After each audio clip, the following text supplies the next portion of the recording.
Назира ханым, Я очень рада вас видеть. Осы Алматы қаласының ауа райы жалпы менің көңіл күйім сияқты. Да. Жақсын. Жұғысты болсын. Егер заманың түлкі болса, тазы болып бұл деген. Қазақтың қыздары тәрбиелі болу керек. Алмата, я тебя покорю деп. Сонда бар болған 6 жастамын. Келдім қайдан, нетсем пайдам, өлгеннен соң не болам. Я вообще хожу на шопинг с мужем, потому что я выбираю, он покупает. Замандаштар, атаң барда ел таны, атың барда жер таны дегендей, біз мынаки программабыз менен, жалпы жамаатыбыз менен, мистер Зама менен Алматы шаарындабыз. Азыр биз ушул программабыздын каарманы, өзүңүздөр билгендей, биздин программабызда дайыма кызыктуу маек болуш үчүн кызыктуу маектештерди издейбиз. Алматы шаарында дегеле ушул Казакстанда өтө белгилүү болгон теле алып баруучу көптөгөн долбоордун автору жана ошондой эле актриса Лазат айым дагы күтүп калды. Лазат Лукпанын мынакей иш өргөсүнө келип отурабыз. Лазат да күтүп калды. Лазат айым, кутман күн. Қайырлы күн, Назира ханым. Я очень рада. Мен де өте қуаныштымын. Жакшы жүрөсүзбү? Арман, қала Алматыға қош келдіңіз. Рахмат. Қалаңыздар бизге абдан жакты. Я біздің қаламыз өте әдемі, гүлденген әлем, мұң құбылған гүл секілді. Абдан коз экен, аба райдагы. Мен ойлодум абдан ысытыш керек деп. Таң эрте жаңбыр жаады, андан соң күн дагы чыкты. Анан өзүңүз да гүлгө окшоп бизди тосуп алдыңыз. Рахмет, осы Алматы қаласының ауа райы жалпы менің көңіл күйім сияқты. Я, мен де күніне аялдын өзүндей, Я, мен өзімдей күндіз мысалы жаңбыр жауып тұрса, кешке көңілді болам, күн шығып тұрады өзіңіз көріп тұрғандай. Енді мен сіздерді рұқсат болса өзімнің жұмыс орныма, Гроу шығармашылық орталығына салқын сусын ішуге шақырамын. Жакшы, жана ошондой эле биздин иш бөлмөсү тааныштырсаңыз, Міндетті түрде. Негизи бул жак сиздердики чоң бир мындай продюсерлык борбор экен. Кендеше мен сізді өзімнің жұмыс орным балалардың шығармашылық орталығымен таныстырайын. Жалпысынан бул сиздердин чыгармачылык тобуңуздарга канча жыл болду? Біздің шығармашылық орталығымыз 2019 жылдан бастап есігін айқара ашып, кез келген өзінің шығармашылығын дамытам деген адамдармен, балалармен жұмыс жасап жатырмыз. Ал енді қазір бірінші этажға түсеміз. Жедел сатымыз бар. Лазат айым, айтсаңыз, Гроу чыгармачылык топко балдарды канча жаштан баштап кабыл аласыздар? Біз балаларды 2 жастан қабылдаймыз, өйткені бізде балет с 2 лет бар. 2 жастағы әп-әдемі қуыршақтай қыздарымыз келіп балетпен айналысады. Абдан жакшы. Ендеше әрі қарай менің кабинетімде сөйлестік. Мақұл, өтіңіз. Ендеше менің өмірімнің 3-тен 1 уақыты, яғни осы жерде Grow Space, Creative Space орталығында өтеді. Сондықтан қош келдіңіз. Бізде шығармашылық орталығымызда. Міне көріп тұрғандай, бізде мынау балалардың салған суреттері. Балдар тартқан суреттер. Я, біздің балаларымыз сол 4 жастан бастап келеді. Біздің арт шығармашылық орталығында өзі балалардың осындай көзімен әлемді бейнелейміз. Абдан жакшы. Назира ханым, мынау біздің балалардың өз қолдарымен бояған шоперлері. Қазіргі заманауи тренд. Балалар өздеріне ұнаған түстермен өздерінің шоперлерін, кроссовкаларын, рюкзактарына осындай суреттер салады. Бұл әр қайсының өзінің жеке тұлға ретіндегі тек қана оған тиесілі нәрсе екенін білдіреді. Балдармен иштешесиз да, Лазат айым. Кандай өңдөр балдарды мындай кызыктырат? Қазіргі таңда енді заманауи балалар гаджеттарда, барлығымыз телефонда отырады. Сондықтан да қазіргі қызықтыратыны ол біздің балалардың осы iPad'да, я болмаса осы телефондарында digital art деген бар. Яғни өздері мультфильм құрастырады, өздері персонаждарын ойлап табады. Сосын әрі қарай өздері бір нені алып кетеді. Бір мультфильм ретінде, бір ертегі ретінде өздері соны жасайды. Яғни бірінші өздері ойларында, одан кейін оны гаджеттарға түсіреді. Енді ол қазір заманауи ағым, барлығы электронды. Сондықтан да осындай бізде енді қазақ халқы заманымызбен сол бір ағымда келе жатырмыз. Бұл суретті кімге таңдық? Бұл суретті бізде осы біздің арт жетекшісі біздегі белгілі суретші Нурия Қаспақова деген біздің мұғаліміміз салған. Бұл сурет арқылы нені беремеген? Бұл сурет, бұл көріп тұрсыздар ағаш, ал ағаштың біздің балапандар ол жапырақтары. Яғни әр ағаштың ол тамыры бар. Түпкі тамыры бұл біздің ата-бабаларымыз, қазақ халқы. Сондықтан да біз осы ағаш секілді тамырларымыз мықты болған сайын біздің беретін жемісіміз де зор болады. Сондықтан да бұл жерде бұл картинаның мағынасы өте зор. Мына жерде көріп тұрсаңыз, бұл бақыт құсы. Яғни сіз өзіңіздің тамырыңызбен бірегей болған кезде, ата-бабаларыңызды сыйлап, ата-анаңызды құрметтеген кезде, сіздің бақытыңыз басыңызға қонады. Яғни бақыт құсы әр адамның басына қонады дейді ғой, бірақ ол ұшып та кетуі мүмкін. Соны бағалау керек. Соны үйрету үшін сондай бір философиялық мағынасы өте терең картина. Ендеше Назира, менің кабинетіме қош келдіңіз.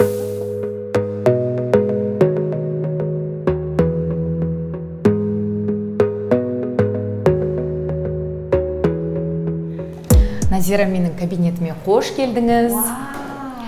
Бұл менің галактикам, бұл менің әлемім, бұл менің космосым. Бір сөзбен айтқанда, я тут творю. Я тут соединяюсь энергией творчества. С энергией Творца. Вот, Лазат, скажите, это обои такие или рисовали? Это рисовали. Да вы что? Да, это отличная работа. А еще, вы видите, да, у нас звезды, это наши планеты, они горят. То есть они нам дают свою энергию.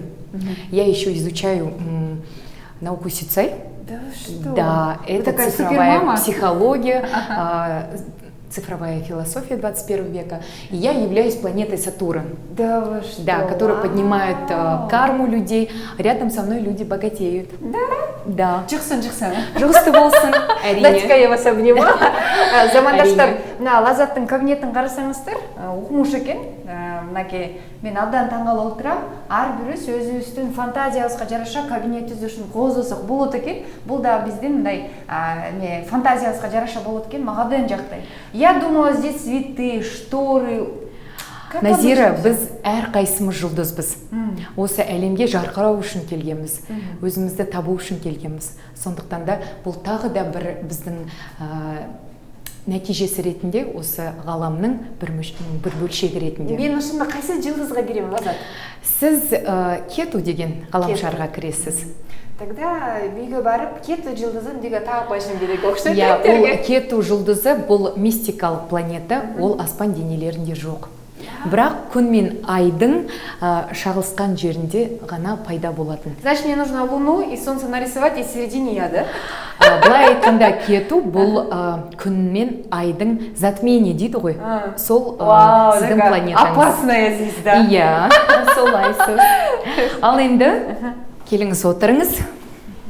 Таңғалып бітсеңіз, әрине. Жоқ, таңғала тұрған көп нәрселер бар екен. Лазатайым, ошол сіздердің шығармашылық тобуңуздарға қанша жыл болды, кантип түптөлүп қалды? Анткени бул идея жаралмайын, аны ишке ашыруу оор да, идея бардык адамдарда бар. Бирок аны ишке ашыруу, аны иштетип кетүү бул өзүнчө бир чоң түйшүк. Назира, бұл өте орынды сұрақ болды. Өйткені біздің шығармашылық орталығымыздың ашылғаны осы қыркүйек айында, яғни бір айдан соң тура 3 жыл болады екен. Біздің орталығымыз 6 қыркүйекте ашылған 2019 жылы. Яғни карантиннің алдында ашылдық. Бірақ дегенмен біздің нәтижелеріміз өте зор. Бізге келген балалардың жұлдызы жанып, көптеген балаларымыз халықаралық конкурстарымыздың жүлдегері атанып жатыр. Әлі де бізге келем дейтіндер болса, есігіміз ашық. Біздің мекенжайымыз Алматы қаласы, Аль-Фараби даңғылы 140А, Вилла де Фиори мейрамханасының жанында орналасқанбыз. Гроу шығармашылық орталығы. Бұл жерде сіздің шығармашылық жағынан дамығыңыз келсе, ән айтып, би билеп, сурет салғыңыз келсе, актерлік шеберлігін шыңдағыңыз келсе, біздің есігіміз ашық. Қазір балалар әрине жазғы демалыста, бірақ қыркүйек айынан бастап бізде жаңа жобалар ашылады. Ол әрине қазір құпия, уақыты келгенде сіздермен бөлісеміз. Абдан жақсы. Замандаштар, ушул Алматы шаарында жашап жаткан биздин мигранттарыбыз, балдарыңыздарды ушул чыгармачылык топко алып келип окутсаңыздар болот экен. Бул жерде абдан көп балдарыңыздардын жан дүнөсүн ачкан курстар көп экен. Келиңиздер, жогоруда дайректер айтылган, ошол жака балдарыңыздар алып келип, балдарыңыздарды чыгармачылыкка болгон сүңгүсүн артырып, жакшы бир нерсеге үйрөтсөңүздөр болот экен. Алазат айым, бул жыйынтыктоочу суроо болсун. Балдар кайсыл чыгармачылыкка көбүрөөк шыгы бар экенин сиздер өзүңүздөр билесиздерби? Же бул жака алып келгенден курстарга катышып өздөрү гана? Бұл жаққа енді әр деңгейде балалар келеді. Өзінің шығармашылығын шыңдағысы келетін балалар бар, бұрын басқа мектептерде қатысқан деген сияқты. Кейбір балалар өздерінің қай жақтан дамығылары келеді, соны білмей ізденіп келеді. Сонда бізде өте үлкен педагог мамандарымыз бар. Балалардың психологиялық тұрғыдан оның дауысын тексереді, дауыс ырғағын, одан кейін актер шеберлігіне бала қандай эмоциямен жұмыс істей алады ма, болмаса мүмкін ол керемет суретші шығар, соны біздің ұстаздарымыз ашады. Азыр балдардын баардыгы гаджеттерге отуруп калды да. Мүмкүн эмес телефондон балдар суроо алгангачы. Айтсаңыз, эне катары ошол гаджетте отурган балдарды кантип биз чыгармачылыкка алып келебиз? Анткени чыгармачылыкта жүргөн балдар, алар башкача болушат да. Биринчиден алар деген фантазиялары күчтүү болот.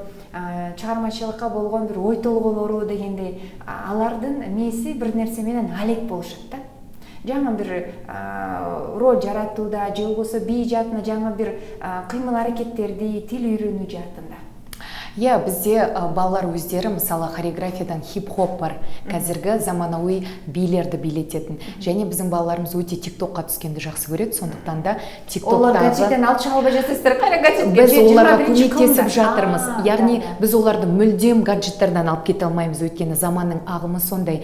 Егер заманның түлкі болса, тазы болып қу деген. Сондықтан да балаларды олардың психологияларына зиян келтірмеу үшін, иә, гаджет бар, бірақ біз гаджеттің жақсы оны қалай тиімді қолдану керек екенін үйретеміз. Тек қана таңертеңнен кешке дейін мультфильм қарап отыру емес, біз сол мультфильмді өзің түсіруді, сол персонаждарды өзің ойлап табуды үйретеміз. Одан кейін біздің балаларымыз, мысалы, шетелге көп оқуға кетеді. Сол жерде олардың талабы бойынша олар міндетті түрде бір инструментте ойнай алу керек. Сондықтан да тек қана кішкентай балдар емес, өздерінің өмір жолын саналы түрде бастағысы келіп жатырған, шетелден маман болып келуге дайындалып жатырған 15 жастан жоғары балаларды сондай инструменттерде ойнауға, фортепиано, гитара, саксофон сияқты әр баланың өзінің қызығушылығына байланысты үйретеміз. Бір айта кетерлігі, бізде біздің орталығымызда Алматы кино мектебі бар. Ол жерде балаларға кино түсіруді, оның қыр-сырын, тіпті операторлардың, бұл да өте үлкен өнер ғой, сізді жақсы жағымды жағыңыздан көрсету, дұрыс свет қоя білу деген сияқты. Сондықтан да қазірде бұл өте қызық, балаларға кино түсіру деген. Бұрын мысалы арман болатын болса, қазір кез келген бала өзінің гаджетіне кино түсіре алады, оны монтаж жасай алады. Біз соның барлығын үйретеміз. Абдан жақсы. Лаззат айым, біздің программабызда қонақтар сөзсүз түрдө бир нерсе жасап бериш керек. Мен билем, вы хорошо готовите, да? Прям вкусно готовите, потому что вы мама 6 детей. Анан ошол биз эми Алматы каласына келип калгандан соң мен сиздерге бир суусундук жасап берейинчи деп калдыңыз. Балким кезектеги маегибизди биз ашканадан улантсак. Иә, өте дұрысты, өйткені қазақ халқы өте қонақжай халық, сондықтан да қос үйге келген адамды құр шығарма дейді. Мен сіздерге осы ыстық кезде жақсы бір салқын сусын дайындап берсем. Абдан жақсы, жүріңіз, сәт кеттік. Замандаштар, мынакей біз Лаззат Лукпандын ашканасына келдик. Азыр ушул ысык саратанда бизге сонун бир муздак суусундук жасап берейин деп даярданып турат. Лаззат айым, эмне жасап бересиз бизге? Мен сіздерге бүгін өзімнің атым секілді ләззат деген коктейльді дайындағым келіп тұр. Бұл коктейль, жалпы ләззат сөзі бұл өмірден ләззат алу, рахаттану деген сияқты. Сондықтан да жаз кезінде адам рахаттану үшін, сергу үшін сондай бір мұздақ сусын ішеді, ішкен кезде сондай бір рахат сезімге бөленеміз ғой. Ол үшін бізге мынандай қауын керек, дыня деп атаймыз, одан кейін банан керек, сосын ата жалбыз, яғни жалбызсыз жазғы коктейльдерді елестету мүмкін емес, иә. Одан кейін біздің Алматы қаласының символы бұл алма, сондықтан алма шырынын қосамыз. Және біз әрине осы коктейлімізді салқындату үшін осындай мұздарды қосамыз. Ал енді барлығын айттым, бастайық, иә. Біз блендерге осы қауынды саламыз. Одан кейін бір бананды сіз ашыңыз, бір бананды мен ашайын. Азатай, өзіңіз ашқанада қандай? Көбінше үйіңізде қандай тамақтар жасалады? Мен көп балалы ана болғандықтан, әрине әр баланың өзінің талғамы бар. Сондықтан да үйде пісіретін, енді әрине ол біздің ұлттық тағамымыз. Бешбармақ, қуырдақ, майлы тағамдар. Өзімнің жұбайым өте жақсы көреді. Ал плов дайындаймын, манты дайындаймын, самса дайындаймын. Және өзім салаттарды өте жақсы көрем. Жеңіл тамақ болғандықтан біздің фигурамызға өте қажет. Сондықтан да көп салмақ қоспау үшін жаздың кезінде осындай жеңіл салаттарды жеуге тырысамын. Ал қазір міне жалбызды салып жатырмын. Одан кейін біздің алма шырыны қосып жатырғаным. Одан кейін біздің әрине сергуіміз үшін, салқындауымыз үшін, және салқын ішкен кезде біздің басымыз жақсы жұмыс істейді, иә. Башында рөлі жақсы істеп баштайды, ойлайсыз. Иә, ал енді қазір блендерға қоямыз. Сондықтан да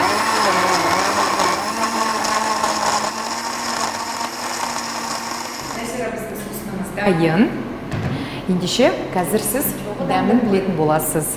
Негізі мен ең жақсы көрген мен тамақ пішіргендачы, бұл дәмдеп көру да, дегустация. О, тамаша. Я, ол ең оңай жұмыс қой, дайын тамақты жеу деген. Да, самая легкая работа. Я, ал енді көрейік біздің сусынымыздың қалай шыққанын. Келіңіздер, чоғу лазат коктейлін дамдап көрелі.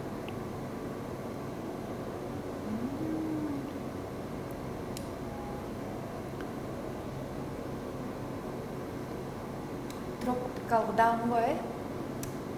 Мне кажется, что я на Гавайи. Ендеше ләззат алыңыз. Баунтидің рекламасы есіңізде ме? Иә, дәл осы коктейль жөнінде айтылған ғой. Шында абдан дамды отырып, замандаштар. Жеңілдеген айында үй шартында, барлығымызға жақындарымызға да осындай үй шартында дамду сусындықты даярдап берсеңіздер болады екен. Лазатайым, біздің кейінгі сапарымыз қайда болады? Енді мен осы Алматы қаласына арман қуып келгенде, менің арман қалам, ендеше менің осы қаладағы сүйікті жерлермен сізді таныстырайын. Кеттік. Лаззат Лұқпандың таңы қандай башталады? Менің таңы медитациямен басталады. Өйткені медитация не үшін керек? Сенің көңіл толқыныстарыңды бір қалыпқа келтіру үшін. Яғни бүгінгі күнге деген былай айтқанда настрой дейді ғой. Бүгінгі күнді қаншалықты өмірде болып жатырған неше түрлі жағдайларға көңіл бөлмей, өзіңді жақсы сезіну, өзіңнің көңіл күйіңді реттеу. Жалпы менің атымның өзі ләззат, ол айналасында жүрген адамдардың бәрін сондай бір рахатқа бөлеу. Сондықтан да мен осы медитация жасау арқылы дене тәртібін жасап, өзімнің ойымды, санамды ретке келтірем. Сондықтан да бұл мен бармын деп оянам. Әлемде мен бармын, мен бар болсам, мен баймын, мен бай болсам бақыттымын, менде бүгін бәрі жақсы, ал ертең одан да жақсы болады деген сондай бір жаңғысы көңіл күйде үйден шығам. Медитация таңертең негіз жасап тұрсыз. Я, таңертең жасап тұру керек. Ғаламменен байланыш. Я, өйткені мен оянған кезде, ғалам мен ояндым. Мен бүгін барлық беретін нәрсеге Алланың дайынмын. Мен жақсын да, жаманды да қабылдаймын. Мен бүкіл әлемге өз нұрыммен бөлісуге келдім деген сияқты сондай бір жақсы көңіл күймен шықсаң, сен айналаңдағы адамдардың барлығының көңіл күйі жақсы болады. Лаззат деген атты көп қолданылады екенсіз. өзүңүздүн атыңыз менен мындай сыймыктанат экенсиз да. Биринчи жолу ушундай инсанды көрдүм да, который гордится своим именем. Лаззат, Лаззат, мое имя Лаззат. Вот оно должно быть так, оно должно быть вот так. Вы понимаете? Биринчи жолу ушундай кишини көрүп атам да. Сиздин ушул атыңызды ким койду эле Лаззат деп? Вот как корабль назовешь, так она поплывет. Орыс біздің ағайындарымыз айтады ғой солай. Сондықтан да менің бұл атымды менің анам қойған. Ләззат деген оның бірге оқыған, институт оқыған кезде студенттік шағынан досы болған. Екеуі екі жаққа институт бітіріп тарқаған кезде сондай келісім шарт болған екен. Егер қыз тусам, атын Ләззат қоям деп келіскен екен. Демек апаңыз қойған ат екен да? Менің анам. Қанша бір туғансыз? Қандай үй бүлөдө өскөнсүз? Мен бізде көп балалы отбасында дүниеге келдім. Біздің анам 8 құрсақ көтерген. 8 баламыз, оның ішінде 5 ұл, 3 қызбыз. Мен қыздардың үлкенімін. Менен кейін 2 сіңлім бар, және 4 інім бар. Апаңызды аябай жакшы көрөт экенсиз. Апаңыздын айткан акыл насаттары, апаңыз кандай тарбия берди сизге? Ошол тарбияны балдарыңызга бере алдым деп ойлойсузбу? Какая была ваша мама? Какая она вот? 1-2-3 сөз менен бизге сүрөттөп берсеңиз. Менің мамам мұғалім. Ол кісі айтатын, ұят болады, қазақтың қызына тән емес, қазақтың қыздары көп күлмеу керек, қазақтың қыздары тәрбиелі болу керек. Өйткені ұшқанда ұяда не көрсең, ұшқанда соны ілесің. Ертеңгі күні мұғалімнің қызы болғаннан кейін мен өте жақсы сабақ оқыдым. Анам айтатын, енді етікшінің қызы 2 алса да, мұғалімнің қызы 3 алмайды деген мақал бар ғой. Сондықтан да анама сөз келтірмей жақсы оқуға тырыстым мектепте. Әлі күнге дейін сол мамам ең бірінші ұят болмасын дейді. Істеген ісіңнің әргі нәтижесінде ұят болмасын. Ол енді ар намысы ғой. Жаным арым садағасы дейді. Сондықтан да не істесең де ең бірінші ол қоғамға пайдалы болу керек деп сол бала кезден, кішкентай кезден әбден санамызға сіңіріп тастаған. Ал енді мен анамның қолында емес, мен 2 әжемнің қолында тәрбиелендім. Сондықтан да қазақ халқының осы мақал мәтелдерін, ертегілерін, салт дәстүрлерін сол әжелерімнің кішкентай кезден менің бойыма осы сіңіріп, соның арқасында қазір біз енді өз тілімізді, өзімізге осы ата-бабаларымыздан келе жатқан салт дәстүрлерінің түпкі мағынасын философия жағынан талдап жатсақ, бұл деген өте үлкен ілім екен. Соған көзіміз жеткізіп жатырмыз, өйткені енді тағы да айтпауға болмайды. Орыстарда айтады, все новое, это хорошо забытое старое. Өйткені балалық шағымнан осы естеліктер тек қана жақсы. Ол кезде маған айтатын, өмір оңай емес, сен ойлағандай ойлама, тек мен қалағаным болады деп. Өйткені басқа да адамдар болады, олардың да қалағаны бар. Сондықтан да бірде жылайсың, бірде күлесің, бірақ ең бастысы сүрінсең де тұрып, әрі қарай былғағыңды қағып жүре бер. Ең бастысы сен өзіңнің, Алла сені сондай қылып жаратты ма, сол Алла саған күш қуат береді. Сені ешқашанда тастап кетпейді, өйткені ол бәрін көріп тұрады, қарап тұрады, естіп тұрады. Ол ұлы ақ күш, сондықтан да сенің күшің мол, қайратың мол деп сондай үлкен өмірге деген. Жалпы мен айттым ғой, Алматыға 15 жасымда келдім деп. Былай қарағанда, қазір өз балаларыма қарасам, 15 жас деген өте танышыңыз жоқ, туғаныңыз ешкім жоқ. Өйткені Атырау қаласы Алматы қаласынан 3600 километр жерде орналасқан. Вообще, как это все случилось? Бұл жолдаманы қаяқтан алдыңыз? Мен кіші өнер академиясын тәмамдадым Атырау қаласындағы. Содан кейін әрі қарай... Сіз өзіңіз Атыраудансыз? Атыраудан. Чоңойып өскөнсіз? Сол жерде 15 жасыма дейін сол жерде туылдым, 15 жасыма дейін болдым.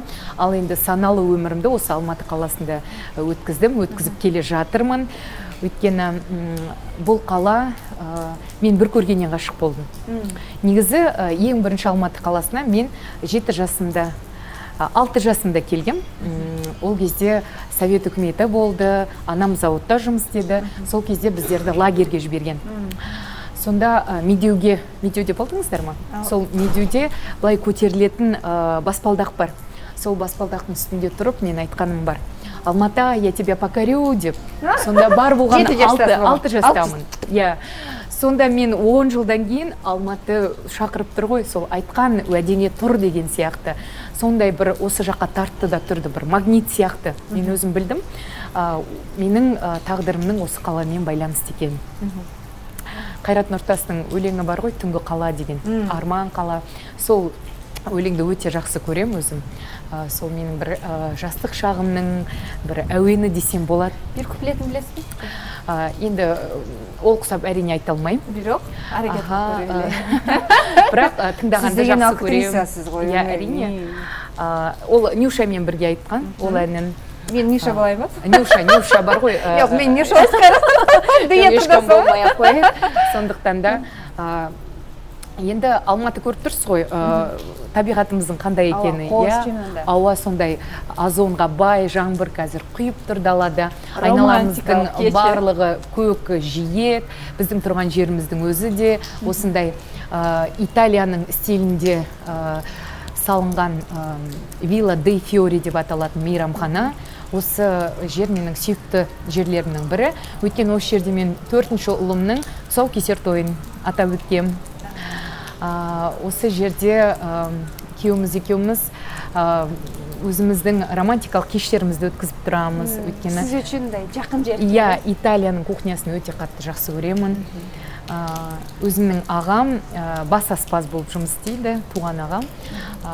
Ол кісі енді тағамның ең дәмдісін, ең жақсысын, сондай талғамы биік адам. Сондықтан өзіңе деген махаббат, ол бірінші сен нені жейсің, сенің дене күтімің, сен нені жесең солсын деп айтатын. Сондықтан да мен осы жалпы өз өміріме деген көзқарас айтады ғой, өз өзіңді сыйласаң, жат жадынан түңіледі дейді.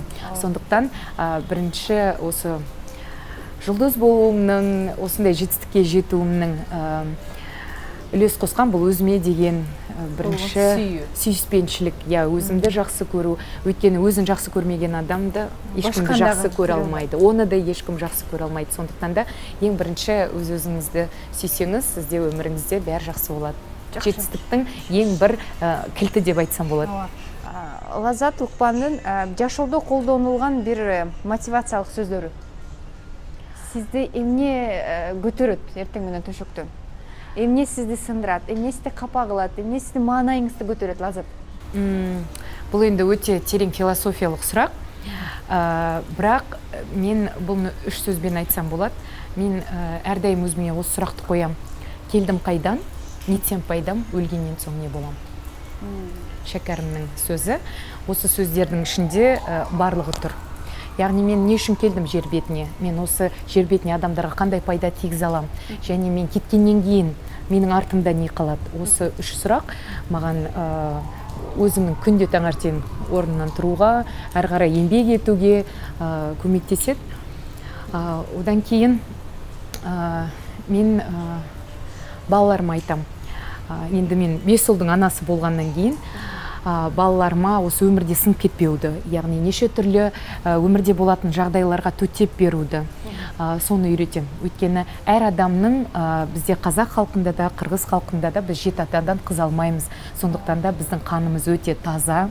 Біз ата-бабаларымызбен, аруақтар арқылы олармен тығыз байланыстымыз. Сондықтан да мен айтам, сен жалғыз емессің, сенің артыңда сенің 7 атаң тұр. Яғни сенің 252 адамның күш қуаты тұрған кезде сен ешкім сындыра алмайды. Соны сен есіңде болсын деп. Қай жерге келсең де ең бірінші сол ата-бабаның мұрасымын деп біл. Өйткені сондай мықты ата-бабалар тұрған кезде сен әлсіз бола алмайсың. Сен тек қана мүмкін емес сенің әлсіз болуың. Сондықтан да бұл кейде мен қиналған кезде айтамын, бір қатты бір еңсең түсіп кеткен кездер болады ғой, сондай кезде айтам, то, что не убивает меня, то делает меня сильнее. Сонда әр келген сынаққа солай қараймын. Бұл менің Алланың беріп жатырған тағы бір сынағы. Тағы да менің мықты болуыма, менің күшті болуыма әсер ету үшін берген бір емтихан ретінде. Осы емтиханнан өтсем, ар жағында мен үшін бір керемет сыйлық тұр деп өзүңүз мотивация берип иә турасызбы? сондай мотивация беремін, өйткені менде тек қана мен ғана бармын деймін. Өйткені егер де біз басқа адамнан іздейтін болсақ, ол адамдар шатасуы мүмкін, сол кезде біз оларды кінәлаймыз.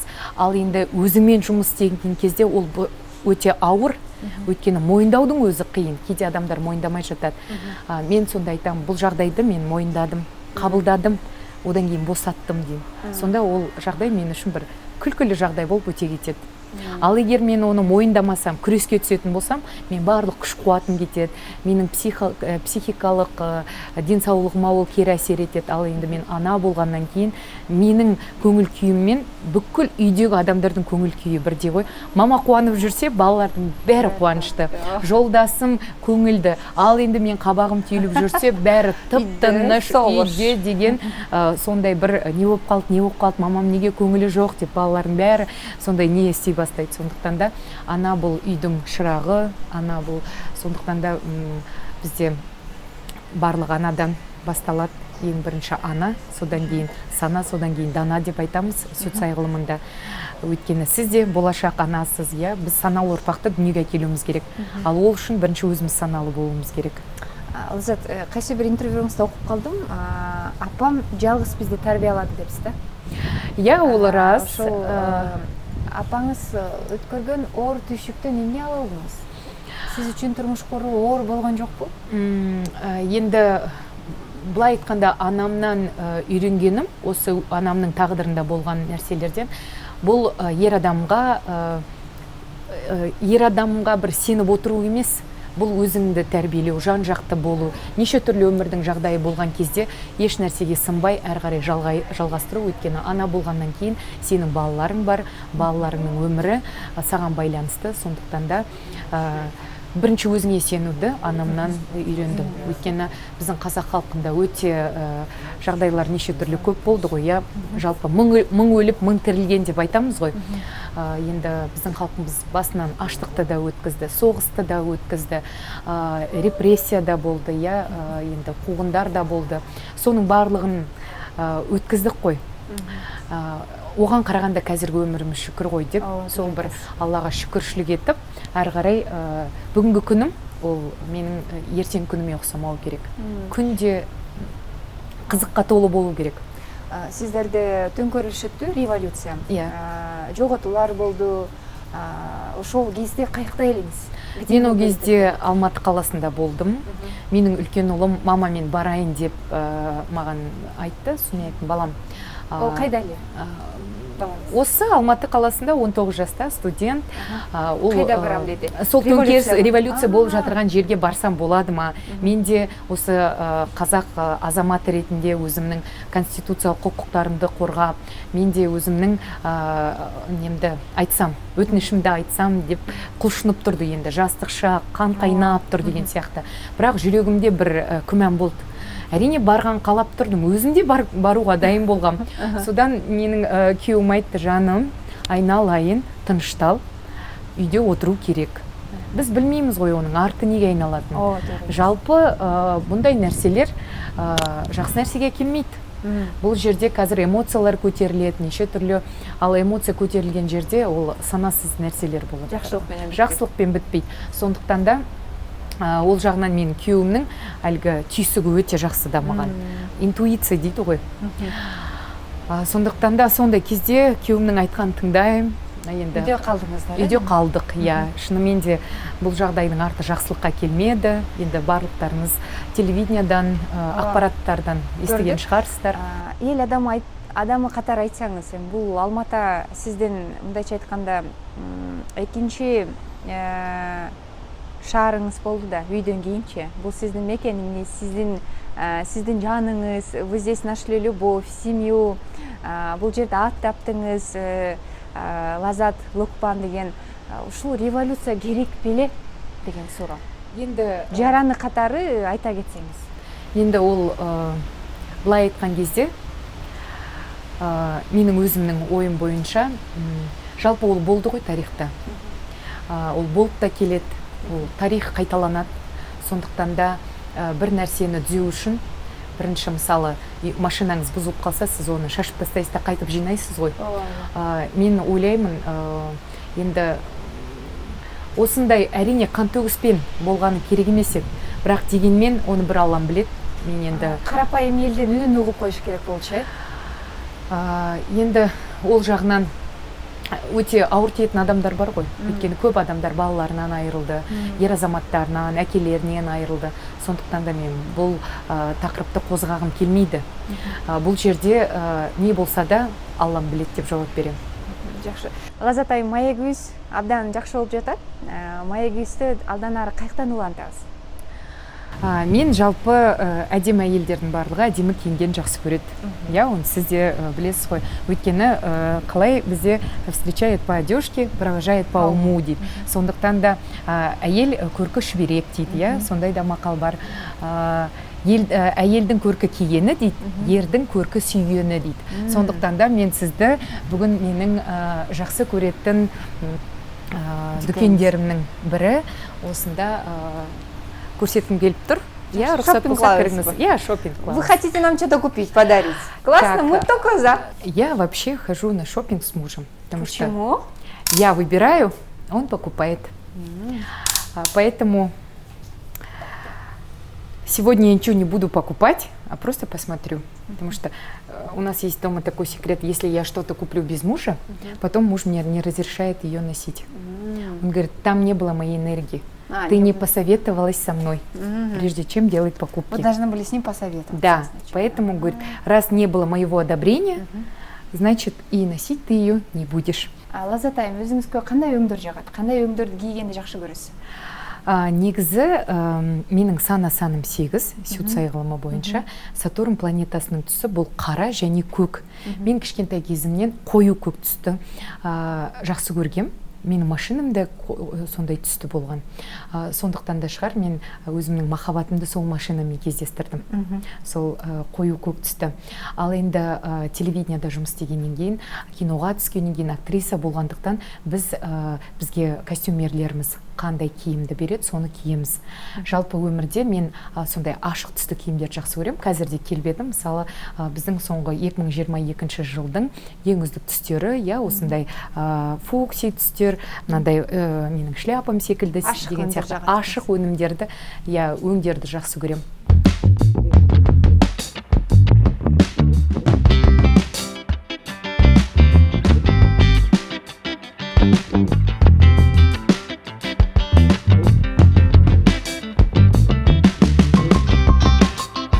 Жақсы сөз бар ғой, Алматы менің бірінші сүйім. Емнеден улам, ошондой лақап атқа Алматы шары қонып қалған. Алматы моя первая любовь деген фестивальда болды. Өйткені Алматы арман қала. Бұл қалаға барлық жастар армандарын іздеп келеді. Неге олай айтамыз? Өйткені бізде жоғары оқу орындары көп. Кезінде мен де арман қуып осы қалаға келгем. Сондықтан да бұл қала алғашқы махаббаттың қаласы. Ең бірінші студенттік кездегі жастық шақ, сондай бір керемет пәк сезімдердің қаласы. Сондай бір айлы түндерде, жұлдызды түндерде аспанға қарап, жұлдыздарды санап, сондай бір өмірден бір ләззат алып өтетін шақтар ғой. Сондықтан да Алматы менің бірінші махаббатым деп айтылатын сол деп ойлаймын. Алматы шарындағы ең биік ғимаратына сол жақта тұрады. Замандаштар 5 жұлдызды отель дағы сол жерде екен. Ритц Карлтон деген 5 жұлдызды отеліміз осы Есентай Тауэр бизнес орталығының ішінде орналасқан. Бұл жерде ең биік ресторан да бар, дәмхана. Егер бізге әрине рұқсат берсе, онда біз көтерілуге тырысамыз. Арман деген осындай биік қой, жеткізбейді кейбір адамдарды. Қанша жылы салынған? Бұл ғимараттың салынғанына биыл 10 жыл болады, қыркүйек айында. Бұл ғимарат 2012 жылы салынған. Бұл Алматы қаласындағы ең биік ғимарат, 38 қабаттан тұрады. Бұл жерде әлемдік атқа ие 5 жұлдызды Ритц Карлтон қонақ үйі бар. Ең қымбат қонақ үй деп айтсақ болады. Және осы жерде ең биік мейрамхана орналасқан. Бұл менің арманым секілді. Сондай биік бірақ қол жетімді. Сондықтан да кыялым болчу. Жарнактардан гана көрөт элем бул нерсени. Сиз менин бир кыялымды орнотуңуз. Иә, сондықтан да мен сізді жоғарғы қабатта тұрған мейрамханаға шақырамын. Егер бізге рұқсат берсе, сонда тамақтанайық.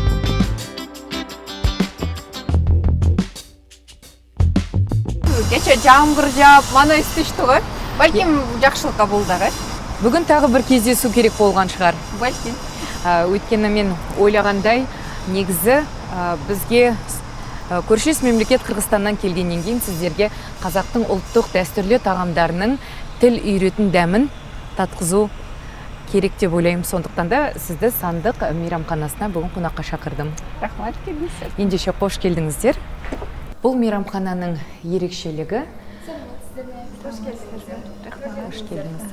Барлығы біздің салт дәстүрімізді бейнелейтін қазақ халқының тұрмыс ерекшеліктерін, тұрмыста қолданған бұйымдарын, киген киімдерін барлығын осында келген қонақтарға, шетелден келген меймандарға бір көрсететін музей іспеттес жасалған. Сондықтан да сіздерді осы мейрамханаға шақырған болатынмын. Мынау ер адамның шапаны осындай керемет қазіргі күнге дейін сақталған. Мына жерде мына қазақ халқының салт тұрмысында қолданылған киіз, өзіңіз білесіздер де, сандық, текемет, қоржын, қазір біз мысалы сумка ұстайтын болсақ, бұрындары қоржын болған, қоржын бос қайтармаған. Сондықтан да мынау кебе деп аталады, бұл жерде тары талқан жасаған дегенде біздің осы мынау біздің ата бабаларымыздың қолданған құмыралары, анау өзіңіз көріп тұрғандай құман деп айтамыз, су тасыған. Мына жерде енді сандық, өзі мейрамхананың аты да сандық деп аталады. Жалпы сандықтың да бірнеше түрлері бар. Бір күй сандық дейміз, сыр сандық дейміз. Жалпы айтқанда сандық деген бір нәрсені сақтайтын нәрсе ғой. Сырлар бар? Сырлар. Бұл жерде біздің мәдениетімізді, салт дәстүрімізді, тұрмысымызды сақтайтын, сондай бір есте сақтап, есте қалдыратындай мағынада қойылған деп ойлаймын өзімін. Сондықтан төрлетіңіз сандыққа. Замандаштар, маалымат иретинде сиздерге айта кетейин, кечээ биз 30 кабаттагы ресторанга барганбыз. Ичи укмуштугу да аябай бир кооз экен. Бирок камера менен кирүүгө болбойт экен. Ал жака биз Лазат экөөбүз ал жактан тамактанып алып, кечинде мейманканаларыбызга жөнөп, уктап эс алдык. Биз азыр сапар тартып баратканбыз Борбор калабызга, Бишкекке. Бирок Лазат, сиздер деген атайын Борбордон бери келиңиздер. Сөзсүз түрдө казактын улуттук тамагынан дамдап көрүшүңүздөр керек деп бизди Сандык ресторанына алып келди. Лазат, сизге чоң рахмат, сыйырматыңызга, ошол бизге убакытты бөлгөнүңүзгө, дагы да ошол казак, кыргыз бир тууганда бекеринен айтылбаса керек. Достугуңуз бекем боло берсин, әрине айтуың дұрыс, өйткені қазақтың дастарханы әрдайымда бай және қонақтарға кеңінен жайылатын сондай бір қонақжай халықпыз. Ендеше сол бір біздің қонақжайлығымызды көрсету үшін қош келдіңіздер, дастархан басына жайғасайық. Рахмат.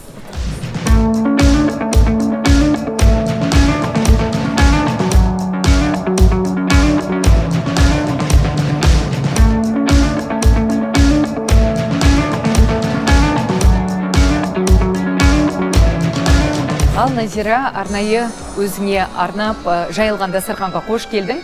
Ендеше ас атасы нан дейді, наннан ауыз ти. Келіңіз. Нанды үзейік. Тамаша.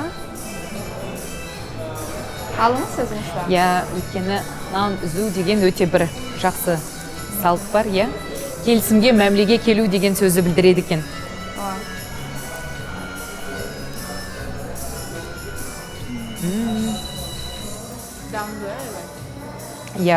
Бұл мейрамхананың ерекшелігі, бұл жерде барлығын өте дәмді жасайды. Біздің қазақ халқының дәстүрлі тағамдарын ауыздан бал дәмі келетіндей қылып, дәмді қылып жасауды жақсы үйреніп алған. Осы жердегі біздің шеф-поварларымыз деп айтсақ болады.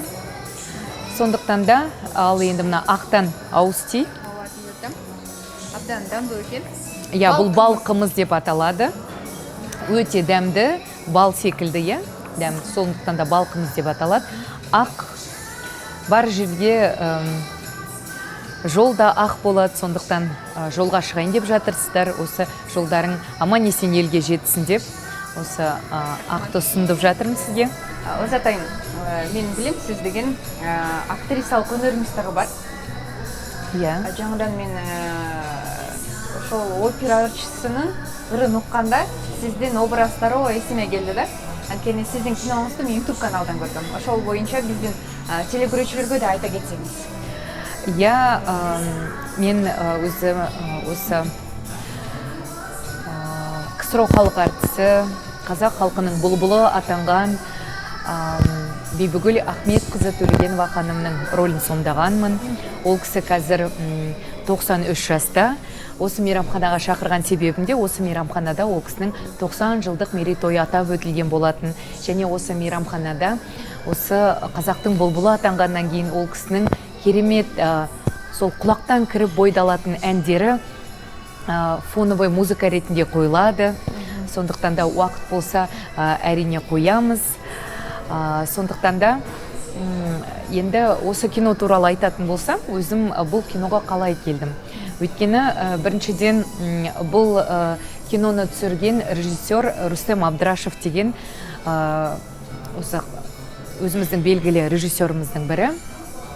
Бұл путь лидері деп аталады. Біздің елбасымыз Нұрсұлтан Әбішұлы Назарбаев жөнінде, алғашқы тұңғыш президентіміз жөнінде түсірілген кинофильм болатын. Ол кісінің басынан өткен өмірі, өмір баяны десек болады. Сол кісінің жолы. Сол жердегі Бибігүл Төлегенова ханыммен сол кездегі жас әнші қалай кездескендері, қалай замандас болғандары жөнінде сыр шертеді. Ол кісі өзінің алғашқы махаббаты, яғни Украинада оқыған, ол кісі студенттік өмірі сол жерде өткен, сол жерде украин қызына ғашық болып, сол қызбен бірге осы Бибігүл Ахметқызының концертіне келеді. Сол концертті жалпы өзі ұйымдастырады. Сол жерде мен жас, сол кездегі бұрымды, әдемі, көздері от шашып тұрған Бибігүл Ахметқызының сахнада сомдадым. Сол киноны өзіңіз айтқандай YouTube арнасынан көрулеріңізге болады. Путь лидері киносы деп терсеңіздер, сол киноны басынан аяғына дейін көре аласыздар.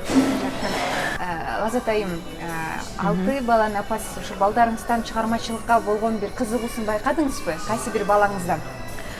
Сіздің жолыңызды жолдашын қалай білеміз? Анткени шығармашылық сапарыз, шығармашылық иш бұл аябай орда. Анткени елдің назарынасың, елдің сөзіндесің, елдің көзіндесің. Аны көтергені бар, көтербегені бар дегендей. Балаларымның бәрі өнерлі деп айтсам болады. Жалпы кішкентай кездерінен бастап киноға, сериалдарға жалпы түсіп жүр. Өйткені ана қайда болса бала да сонда ғой. Олар үшін телевидение, осы сериал, киноға түсу деген ондай бір қиын емес. Өйткені айтады ғой, ана көрген тон пішер дейді, әке көрген оқ жонар дейді. Сондықтан анасы телевидениеда жұмыс істегеннен кейін балаларым да сол телевидениеда қандай жобада болсам, сондай сол жерде балаларымның енді режиссерлар бірден көреді, сіздің балаңыз осындай түрі, бет әлпеті келіп тұр. Біз осындай бір бағдарламалар түсіретін едік, я болмаса осы бізде экспо өткен болатын.